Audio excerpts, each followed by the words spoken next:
Well, hey there. I hope you can hear me. This is Rob. I've had a lot of people talking to me about how, they're really overweight, like 400 pounds in one of my videos, the gentleman size.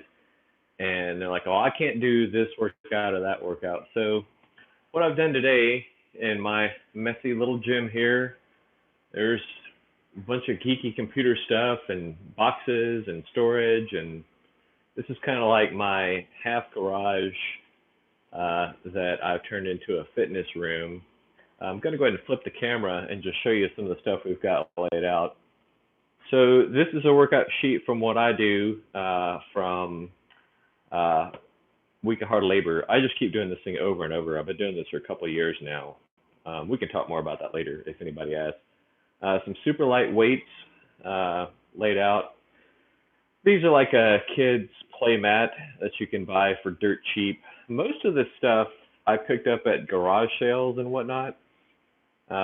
These are nice. These are adjustable weights from 2.5 to 12.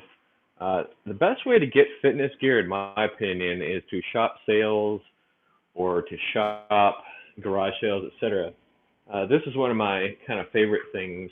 This is a freestanding ab workout bar. I took some of the pieces off. There's some pull-up stuff or push-up stuff at the bottom, and I rigged up the P90X pull-up bar to actually go on there because the bar that was on it just had like a single bar across here. But anyway, enough about that. What I'm going to do is I'm going to go across this workout sheet here and talk about some of the stuff. So the first thing you've got is a twisting bench press. So this should be pretty obvious how you would modify this. You just use lighter weights. Again, this bench, the one I just had, it's a pretty nice bench, and I got it on sale. Or probably, I think I bought it from the garage sale. So twisting bench press, all you got to do to modify that, change your weight, 5 pounds. You push up, twist like that, come back down, and squeeze at the top. So all we've done there is we've changed the weight. Big deal. That should be pretty obvious as to how you modify that. So what else do we have? Pullovers, same deal. Adjust your weight. This is a little tiny 2.5 pound weight, but you could take a few of them and put them on a dumbbell and make it 10 or whatever. Easy. That should be obvious as to how you figure that out. So what else do we have? Incline dumbbell press, same thing. One arm row, same thing. Just adjust your weight. Might be a soup can. Might be just your arms. You can get a good workout with just your arms, like called an isometric. I can kind of keep my arm tight. You can't really see it, but if you imagine yourself just flexing your muscle kind of while you're doing it, you can get kind of a push-up motion that way, just by keeping your arm tight, and then at the end, pulling back to flex your back. Those are called isometrics. Close grip press, same thing, lighter weight. Let's talk a little bit, because we got that figured out. Weight adjustment. Let's talk a bit about the pull-up portion. So what I have here is a couple of bands just looped over there. So that's how you duplicate a pull-up. If I can find a way to kind of balance the phone here. These are so real. It's just me and the phone. Mainly how I do a lot of my workouts. So there's different band sizes, which you have here. This is probably one of the larger ones. I'm not sure if it's the largest. But let's say I want to do pull-ups. Well, gee whiz, all I have is this rubber band. But what I can do, one, I can replicate the pull-up motion. Not a big deal. You do this all day long. This might be your challenge, and that's okay. That's all we're looking for, is whatever it is that challenges you. But if I want more of a challenge, I can just sit down lower, and so the band stretches further. And be careful with these. Make sure they're in good condition and all that, and don't stretch them too far, because I like your face. I don't want a band smacking you in the face when it breaks. But that's how you can increase your challenge. And if that's not enough a challenge, like if you're doing the pull-up, just sit there and hold it under tension longer and adjust it that way. So that's one way of doing pull-up motions with the bands. The other thing you can do, let me flip the camera again, is mine has a little footrest, so you can see where that's going. So all I would do in that respect, if you have one of these, I paid $25 for this, so if you got the room, shop around. So all you do, put your feet on there and just give yourself a little help when you're doing the push-up or pull-up. Yeah. See? So I can do one-handed pull-ups because guess what?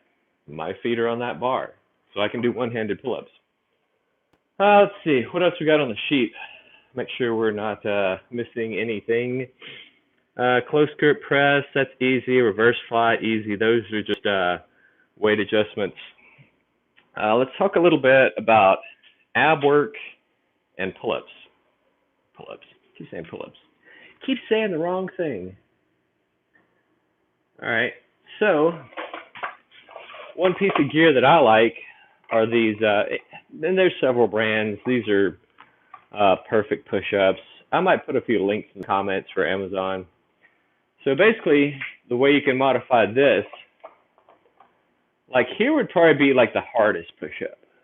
Like if you're doing a push-up and you go down and you go below level, like I'm not really touching the ground, and I can stay there, and I can do something very slow on the way up, and that would be the hardest thing. So what you might want to do to modify this is you just get on your knees. And what's going to make it harder or easier is the distance that your knees are. Like if you put your knees all the way up, that's not going to be too hard, but you can still modify it. See, that's easy. I can do one-handed push-ups on one knee all day. Now I move that knee back, and then it gets a little harder. So just vary where that is. Again, you're just looking for what challenges you. Another thing you can do, I can move the phone again. This can be used, this is an old school ab wheel. These are about $6. There's a couple things you can do with this. You can stretch your back out. You can work your shoulders. Like if I put it out like this, and I press down towards the ground while I'm dragging it, I can feel that a little bit in my chest, a little bit in my back, whatever. See, my knees are on the ground. See? One-handed. No big deal. So you can just vary the amount that you're pushing. You could also hold it out like this. Like I can feel in my shoulders after a while. Like if I stay here long enough, I can start shaking because I'm holding tension on it. But your challenge might be right here with just a little bit of weight. That might be what challenges you. That's fine. The other way to use this is abs, or one of the other two ways. So what I do is I do it like this, and then I bring in mainly in the pelvis, kind of like, I can show you from the side, it's kind of like a cat stretch, like that. Like I just move my pelvis forward, and I can feel that all along in my abs right here, kind of like a cat. It's just kind of a crunch. But again, you can adjust for whatever that is. And the last thing you can do this without it, but I like it for stretching lower back. You just go like this, and ow, I just kind of actually pulled my lat a little bit. These are real.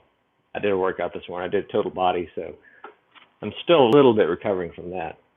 But you can go down like this and kind of rock from side to side, stretch out your lats, lower back, etc. I'm not going to do that anymore because I was starting to feel a little like it was pulling a little bit, so we'll leave that alone. Let's see. And then, of course, all the famous ab core work, like, crunches. Your workout you might just do this, something like that. You might just raise your legs a little bit, something like that. You might do bicycles, something like that. You just want to start at what challenges you and do it consistently over time and just watch what you eat. Like lean proteins, leafy veggie salad. Make yourself a chicken breast salad or tuna and salad. You don't have to cut out carbs. I eat kind of junk before my workouts. Like I'll have some ginger snap cookies. Today I had some candy corn because candy corn gives you a sugar rush. And not a lot, but just 10 or 12 pieces. It dilates your veins and you get some insulin response and some other stuff, but not a ton of it. But it's just for my workout. Sugar, in my opinion, and simple carbs around a workout, like at about an hour before, some cookies. The ginger also settles my stomach, and I'm digressing here. But anyway, so stuff has its use. We can talk about that in the live stream if anybody else wants to watch that.